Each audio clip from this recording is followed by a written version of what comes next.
Welcome to Tutorial 8 on extending word lists. In this video, you'll learn how to use the Add to List and Include English Cognates features to include words that aren't on the core list, but that learners might still understand, like cognates, proper nouns, and gloss terms.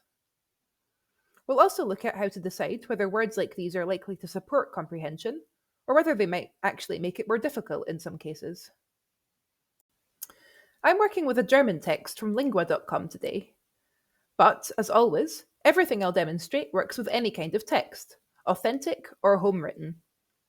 This time, we're profiling for beginners. There aren't many texts written specifically for CEFR level A1, so I've chosen an A2 level passage to see if it could work for learners who know the 1000 most frequent words. Because it's a German text, MultilingProfiler gives us a reminder to split transparent compound words. I'm going to assume that learners have been taught about compounding, and I'll go ahead and split Hauptstadt, meaning capital city, into its component parts Haupt, meaning main, and Stadt, meaning city.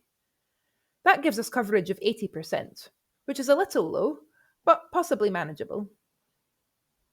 If we look more closely at the orange highlighted words, we'll see that a lot of them are proper nouns. That might help learners if they're able to recognise them as such. The research is mixed here. How helpful proper nouns are depends on factors like cultural familiarity, and of course, whether the words look similar to words in the learner's first languages. So, we need to make case-by-case decisions about these. We shouldn't just go ahead and automatically add all of them to the extended list. In this story, we've got two French kids, Hélène and Fabien, on a school trip to Berlin. The name Hélène is probably recognisable to English speakers, because it looks a lot like Helen, but Fabien might not be, especially because all German nouns are capitalised, so it doesn't stand out clearly as a name. Clarifying in class that these are personal names could really help A1 learners.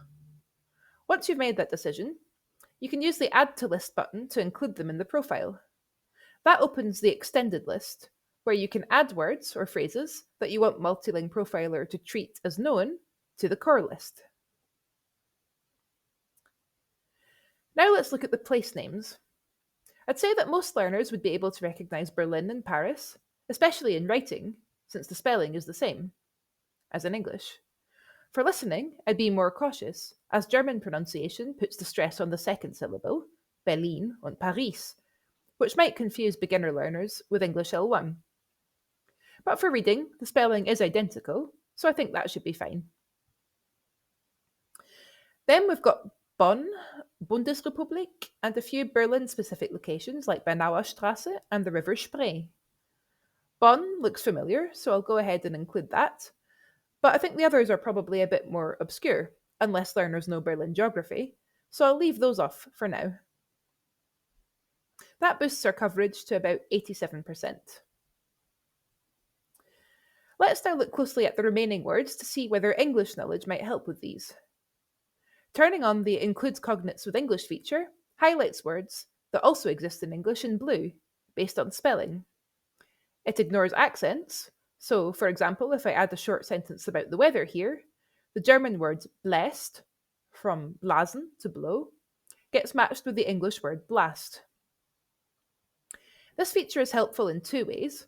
First, it identifies true cognates like museum and wind, which do mean museum and wind in English. That should support comprehension, provided that learners are aware that identical looking words can occur across languages. However, the feature also finds false friends, words that are spelt the same, but mean something different in the other language. For example, gymnasium looks like it should mean gymnasium, but actually means secondary school. Spree is the name of the river, it doesn't mean a shopping spree, and blessed means blows and not explodes. These words are particularly important for students to be aware of because they can easily mislead learners without explicit guidance. So I'm going to go ahead and add those to the list as well, assuming that they'll be glossed and given extra attention in the lesson. This is where this feature of MultilingProfiler is particularly useful. It draws our attention to something we might otherwise have missed. Scanning a text, We're quickly very aware of which words are true cognates, but false friends don't turn to jump out at us unless we're explicitly looking for them. Because the cognate feature only flags exact spelling matches, it's worth doing a quick scan for any near matches that it might have missed, like Parlement, which is very close to Parliament, and also demokratisch, which is similar to democratic.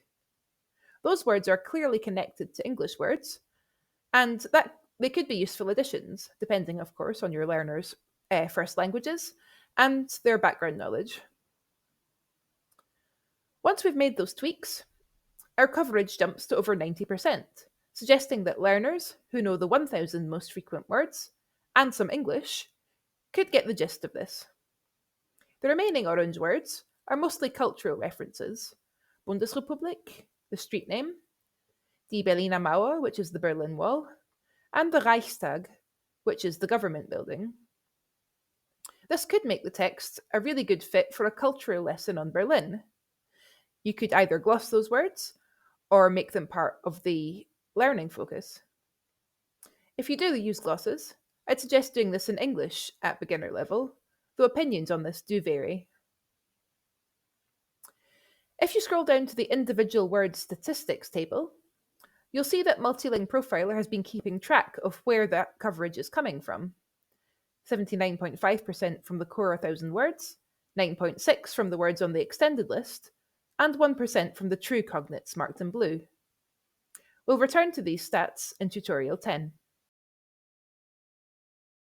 To learn more about the research behind these features, on proper nouns, cognates, language similarity, and how these features can support or hinder vocabulary learning and comprehension, check the links below this video for short research-informed summaries published on the OASIS database.